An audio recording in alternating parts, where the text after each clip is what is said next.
क्या आपने भी वो मिट्टी की सौंधी सी खुशबू महसूस की है? वही जो बारिश की पहली बूंद पड़ते ही हवा में घुल जाती है और दिल को एक अनोखा सुकून देती है।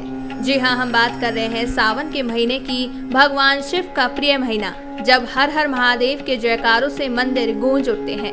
लेकिन सावन सिर्फ आस्था का मौसम नहीं है, बल्कि विज्ञान भी मानता है कि यह शरीर, मन और प्रकृति तीनों के लिए बेशकीमती समय है।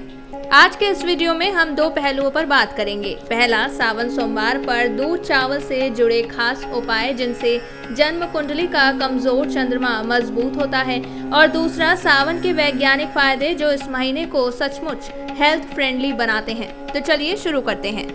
कुंडली में चंद्रमा को मन और भावनाओं का प्रतिनिधि ग्रह माना जाता है। यह ग्रह न केवल हमारी मानसिक स्थिति को दर्शाता है, बल्कि हमारे व्यवहार, स्मृति, संवेदनशीलता और कल्पना शक्ति को भी प्रभावित करता है।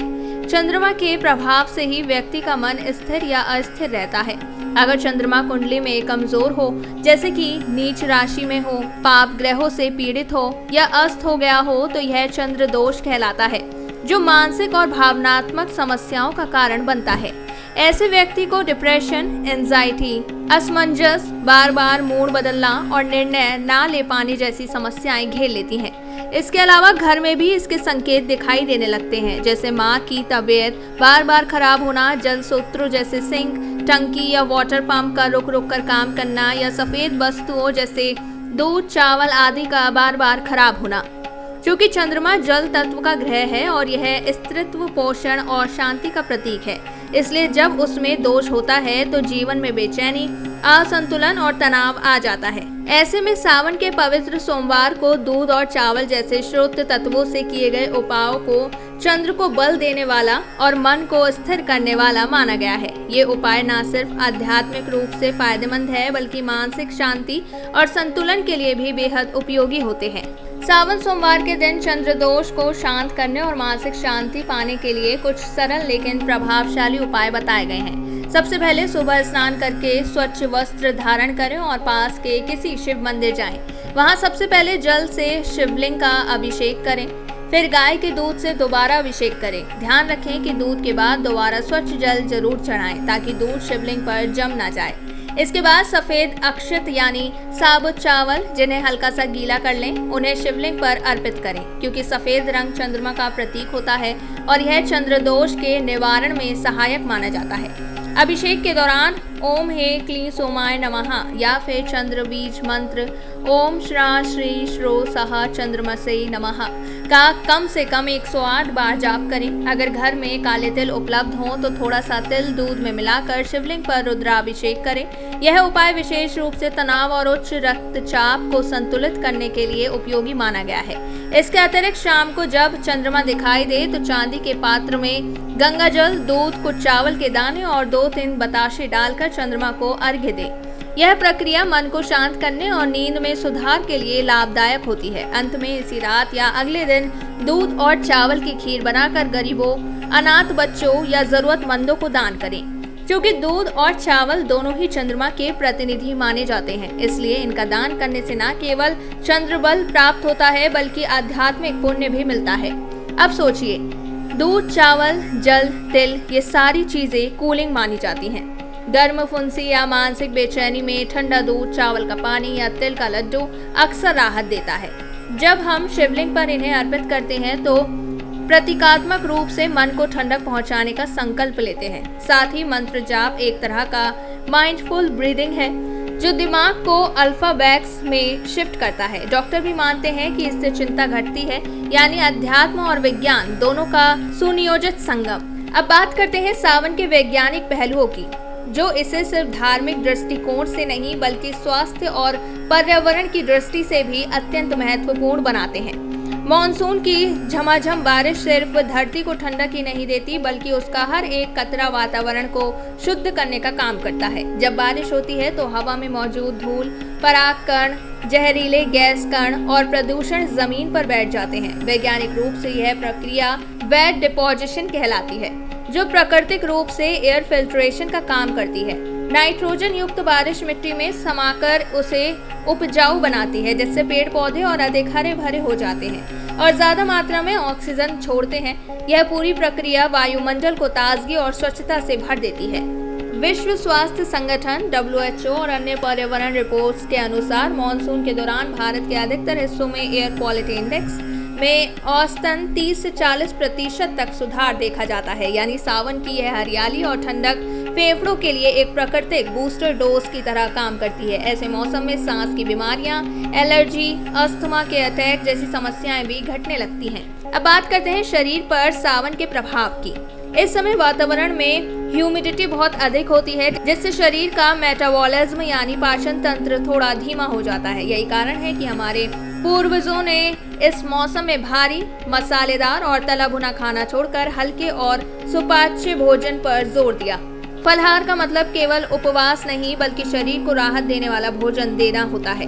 इस दौरान फल, मेवे और दूध का सेवन अधिक किया जाता है, जिसमें प्राकृतिक रूप से मौजूद प्री डाइजेस्टेड शुगर्स, फाइबर और इलेक्ट्रोलाइट्स होते हैं। ये चीजें शरीर को ऊर्जा देती हैं और बिना पाचन पर ज्यादा जोर डाले शरीर को एक्टिव रखती हैं। आधुनिक विज्ञान भी आज यही बात दोहरा रहा है, जिसे हम इंटरमिटेंट फास्टिंग के नाम से जानते हैं। शरीर को समय समय पर ब्रेक देकर पाचन और मेटाबॉलिक सिस्टम को रीसेट करने की प्रक्रिया को वैज्ञानिक रूप से फायदेमंद माना गया है। और यही तो हमारे ऋषि मुनियों ने हजारों साल पहले बताया था, जब उन्होंने व्रत और फलाहार की परंपरा सावन में शुरू की।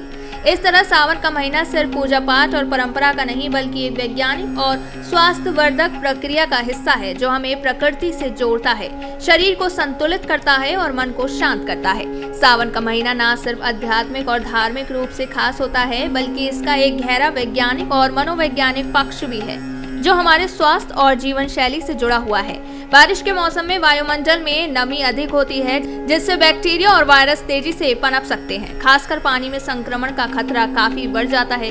पुराने समय में लोग जानते थे कि इन बीमारियों से बचने के लिए सिर्फ बाहरी सफाई ही नहीं, बल्कि पीने के पानी को भी विशेष तरीके से शुद्ध करना जरूरी है। इसलिए वे बारिश के मौसम में पानी को उबालते थे, उसमें तुलसी की पत्तियां डालते थे या चांदी के पात्र में रखते थे, जो आज भी वैज्ञानिक दृष्टिकोण से बिल्कुल सटीक उपाय है। तुलसी में नेचुरल एंटीबैक्टीरियल और एंटीवायरल गुण होते हैं, जबकि चांदी के बर्तन में रखा पानी धीरे धीरे शुद्ध होता है, क्योंकि चांदी में माइक्रोबियल ग्रोथ को रोकने की क्षमता होती है। वहीं गंगा जल की बात करें तो उसमें पाए जाने वाले बैक्टीरियोफेज नामक वायरस हानिकारक बैक्टीरिया को नष्ट कर देते हैं। यही कारण है कि गंगा जल वर्षों तक खराब नहीं होता और पूजा में उसका प्रयोग केवल धार्मिक आस्था नहीं, बल्कि विज्ञान पर आधारित एक सतर्कता है। इसके साथ ही सावन की प्रकृति हमारे मानसिक स्वास्थ्य पर भी गहरा असर डालती है। हरी भरी घास पर नंगे पैर चलना, बारिश की ठंडी बूंदों को चेहरे पर महसूस करना, ये सब बातें अब आधुनिक मनोविज्ञान की नेचर थेरेपी का हिस्सा बन चुकी हैं। रिसर्च बताती है कि सिर्फ 20 मिनट ग्रीनरी में बिताने से हमारे शरीर में कॉर्टिसोल यानी स्ट्रेस हार्मोन का स्तर 15 से 20% तक घट जाता है। इसका मतलब है कम तनाव, बेहतर नींद और भावनात्मक स्थिरता। इसी तरह जब सावन के दौरान मंदिरों में हर हर महादेव या बम बम बोले जैसे मंत्रों का सामूहिक जाप होता है, तो वह सिर्फ एक धार्मिक अनुष्ठान नहीं होता, बल्कि एक ग्रुप चैंटिंग थेरेपी की तरह काम करता है। सामूहिक मंत्रोच्चार से हमारे मस्तिष्क में ऑक्सीटोसिन हार्मोन का स्राव होता है, जिससे बॉन्डिंग हार्मोन भी कहा जाता है। यह हार्मोन हमें दूसरों के साथ गहरा भावनात्मक जुड़ाव महसूस करता है, जिससे अकेलापन, उदासी और चिंता जैसी भावनाओं में काफी राहत मिलती है। यही वजह है कि सावन के इस भीगते बरसते मौसम में न केवल भक्त भाव विभोर हो जाते हैं, बल्कि आम लोग भी एक गहरा आत्मिक और भावनात्मक जुड़ाव महसूस करते हैं। नतीजतन सावन केवल एक धार्मिक समय नहीं, बल्कि हमारे शरीर, मन और आत्मा की एक समग्र रीस्टार्ट प्रक्रिया है। एक ऐसा महीना जो हमें फिर से प्रकृति से, अपने आप से और अपनों से जोड़ देता है। मॉनसून के पानी का महत्व केवल ठंडक या हरियाली तक सीमित नहीं है, यह हमारी धरती के जीवन चक्र का सबसे महत्वपूर्ण हिस्सा है। जब सावन की झमाझम बारिश होती है तो न सिर्फ खेतों की प्यास बुझती है, बल्कि धरती के गर्भ में छिपा जल स्रोत भी पुनः जागृत हो उठते हैं। बारिश का यही पानी तालाबों, कुओं, नदियों, नालों और सबसे जरूरी भूमिगत जल भंडार यानी ग्राउंड वाटर को रिचार्ज करता है। आज के दौर में जब बड़े बड़े शहर और गांव दोनों ही जल संकट से जूझ रहे हैं, जब भूजल स्तर खतरनाक रूप से नीचे जा रहा है, तब मॉनसून की ये कुछ हफ्तों की बारिश पूरे साल के लिए वाटर रिजर्व तैयार करती है। आप सोचिए, अगर मॉनसून ठीक से ना आए तो ना सिर्फ खेती ठप पड़ जाएगी, बल्कि पीने का पानी, बिजली उत्पादन और औद्योगिक कामकाज सब कुछ प्रभावित होगा। इसलिए सावन की बारिश महज मौसम नहीं, बल्कि एक संपूर्ण जीवन प्रणाली को चलाने वाली सस्टेनेबल वाटर मैनेजमेंट का आधार है। ये वही पानी है जो नदियों को बहने, झीलों को भरने और जलवायु संतुलन बनाए रखने में सहायक बनता है। यही कारण है कि हमारे पुरखों ने बारिश का स्वागत सिर्फ खुशी से नहीं, बल्कि पूजा, पर्व और उपवास जैसे आध्यात्मिक माध्यमों से किया है, ताकि समाज एक साथ प्रकृति का सम्मान करे। और अब जब हम बात कर चुके हैं सावन सोमवार के दूध चावल वाले उपायों की, तो साफ है कि यह केवल एक धार्मिक क्रिया नहीं है। इन उपायों के पीछे एक गहरी ज्योतिषीय मान्यता है, खासकर चंद्रदोष को शांत करने की, लेकिन साथ ही इसका वैज्ञानिक आधार भी बेहद मजबूत है। दूध, चावल और जल जैसे तत्व जहां एक और चंद्रमा से जुड़े भावनात्मक और मानसिक संतुलन को बढ़ाते हैं, वहीं दूसरी ओर ये पर्यावरण और शरीर दोनों को राहत देने वाले शुद्ध पदार्थ हैं।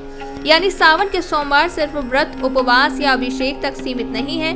यह वो समय होता है जब हम न केवल अपनी मानसिक और आत्मिक स्थिति को मजबूत करते हैं, बल्कि प्रकृति के साथ एक सामंजस्य स्थापित करते हैं। यह महीना शरीर के लिए डिटॉक्स, मन के लिए मेडिटेशन। इसलिए दोस्तों, जब अगली बार बारिश की बूंदें गिरे तो उन्हें सिर्फ मौसम की मेहरबानी मत समझिए। यह प्रकृति का सबसे बड़ा आशीर्वाद है जो जीवन को हर स्तर पर रिचार्ज करता है। सावन के इन पवित्र दिनों में की गई साधना, हर दान और हर ध्यान हमें प्रकृति, परमात्मा और अपने आप से गहराई से जोड़ देता है। यही है सावन का असली सार। अगर आपको ये जानकारी पसंद आई तो वीडियो को लाइक करें, शेयर करें और चैनल को सब्सक्राइब करना ना भूलें। तब तक के लिए हर हर महादेव।